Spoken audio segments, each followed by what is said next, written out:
E aí, eu sou o James e hoje vamos fazer um capítulo do 1097. No vídeo passado eu fiz um review do capítulo 1096 e hoje vamos conversar um pouco aí sobre o capítulo 1097. Não foi tão bom quanto o 1096, até porque é difícil, porque o 1096 foi lendário, mas vamos falar um pouco do 1097 que também foi bom pra caramba.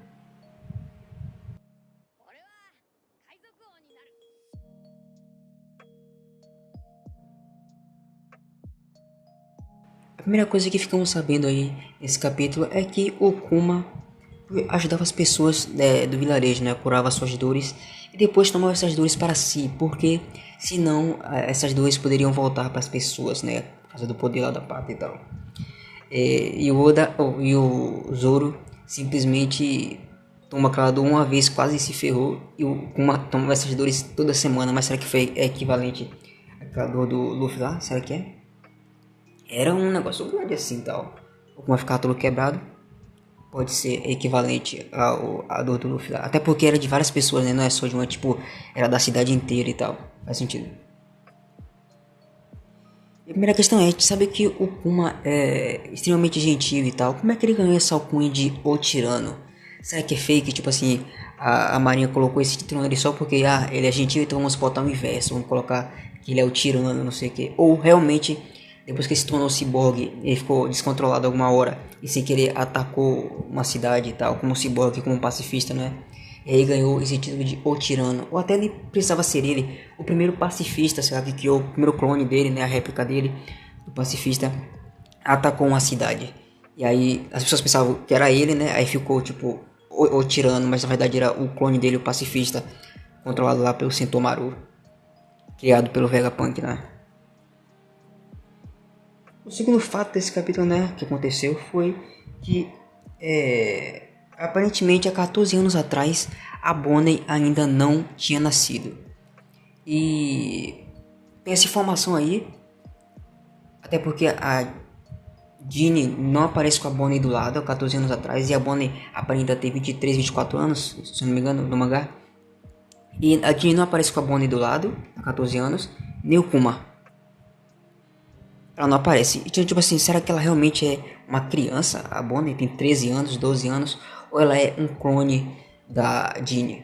Eu aposto no negócio dela ser um clone, porque provavelmente a Ginny, ela vai ser morta nesse flashback aí. E como é que a Bonnie vai nascer? Eu acho que é um clone. Ou será que não é filha da Ginny? Nem do Kuma? Mas ela é cara da Ginny, cara, não tem como. Eu acho que ela realmente é um clone, cara. Um clone da Ginny. Tudo pra ser, né? O Vegapunk criou ela. A pedido do Kuma, será? A pedido do Kuma, o Vegapunk criou a clone da Bonnie, que é a Ginny. Ok.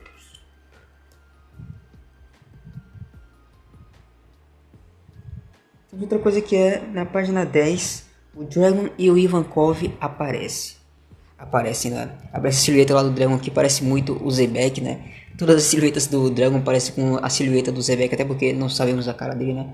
As silhuetas do Dragon são idênticas às silhuetas do Zebek. Mas enfim, aparecia ele e o Ivankov lá, se eu não me engano, o Kuma era fã do Exército da Libertação e queria entrar. E aí o Dragon e o Ivankov aparecem na ilha lá e finalmente o Kuma pode entrar, né, nesse exército. Ele e a Ginny entram no Exército da Libertação, que depois veio se tornar o Exército Revolucionário.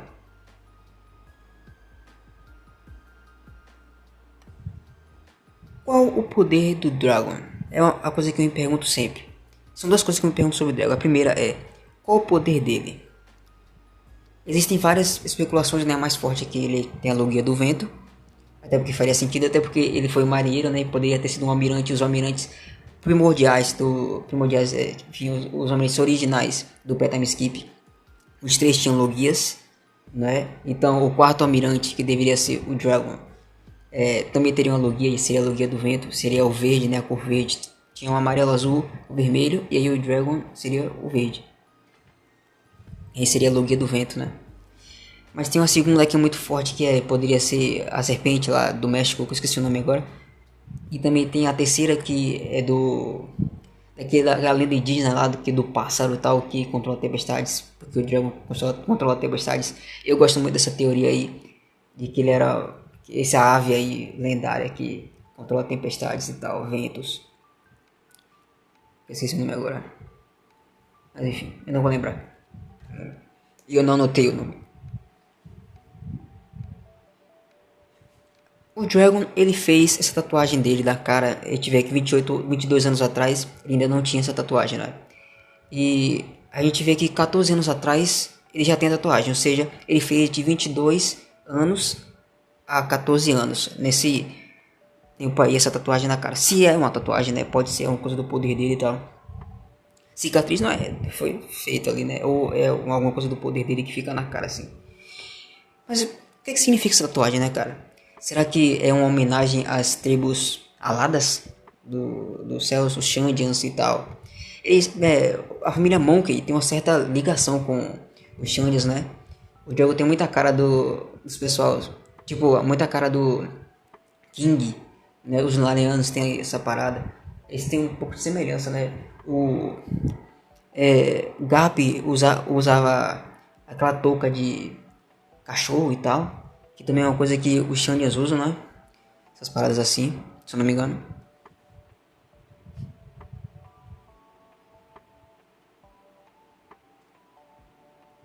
Aí no final nós temos aquele negócio de que a Dini é capturada. Quem foi que capturou ela, né? Os subordinados do Dragon falam que foi um inimigo inesperado. Então as pessoas estão especulando que não foi alguém da marinha. Algum pirata? Mas será que um pirata não é esperado? Tá ligado? Tem gente falando que é o Crocodile, mas eu acho que não. Até porque faria a ligação do Crocodile com o Ivankov, né? Mas eu acho que não é o Crocodile. Pode ser o Sakazuki? Pode. E é inesperado porque o Sakazuki era amigo do Dragon. Talvez o Dragon e o Sakazuki realmente eram parceiros na marinha e tal. E aí os dois, quando o Dragon saiu, o Sakazuki ficou bolado com o Dragon porque saiu da marinha. E aí os dois viraram inimigos, né? E é por isso que o Sakazuki fala tão... Sempre quando ele fala com o Luffy, ele fala com aquele desprezo ao filho do Dragon. Um certo desprezo com o Luffy, né? Tá cortando total aqui na cabeça, né? Deixa eu ver um pouco mais pra trás aqui. Mais pra trás. Acho que tá bom aí, cara. Mas enfim. Eu acho que são essas 5 questões que teve no mangá, né? Teve o Kuma ajudava pessoas e tomava suas dores. E depois nós temos, aparentemente há 14 anos atrás, a Bonnie ainda não tinha nascido. Na página 10 o Dragon Ivankov aparece. A tatuagem do Dragon foi feita de 22 a 14 anos atrás. E no final tem o fato da Dini ter sido capturada. E por algum inimigo inesperado. São essas 5 coisas principais que aconteceram nesse capítulo. Então vamos para outras questões que eu queria falar. Como eu falei, tem 2 coisas que me despertam uma grande curiosidade no Dragon. A primeira é qual é o seu poder e a segunda é quanto é a recompensa dele. Até onde vai a recompensa do Dragon? Será que é maior do que a do Dragon? Será que é maior só do que o do Kaido? Será que é maior do que a do Barba Branca e menor do que a do Dragon? Porque quando ele foi dito que tinha a recompensa, quando ele foi dito que ele era o maior criminoso do mundo, né? O Barba Branca ainda estava vivo, se não me engano foi no time skip, quando o Garp revelou que o pai do Luffy era o Dragon. E o Barba Branca ainda estava vivo, então será que a recompensa dele é maior do que a do Barba Branca e menor do que a do Gold Roger?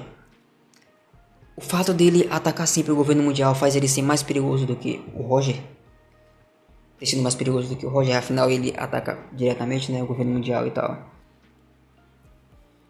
É interessante. O meu chute são dois chutes. Ou ele tem 5.7 bilhões de recompensa, ou ele tem 5.2 bilhões. São esses dois aí, esses 2 níveis.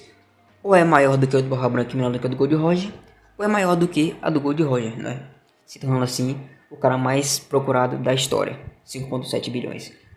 E aí no final de One Piece o Luffy vem e supera seu pai, ficando com uns 6 bilhões, sei lá, por aí. Enfim, é isso, eu acho que não tem muito mais o que falar. Se você gostou do vídeo, se inscreve no canal, deixe seu like e ative o sino de notificações. Valeu. E também assista o outro vídeo que eu fiz, que eu falo do capítulo 1096. Que foi lendário, né? Esse aqui também foi bom, mas o 1096 foi lendário. Apareceu os Rocks, cara. Simplesmente. E também apareceu Garp e Roger jovens. Mas enfim. Valeu.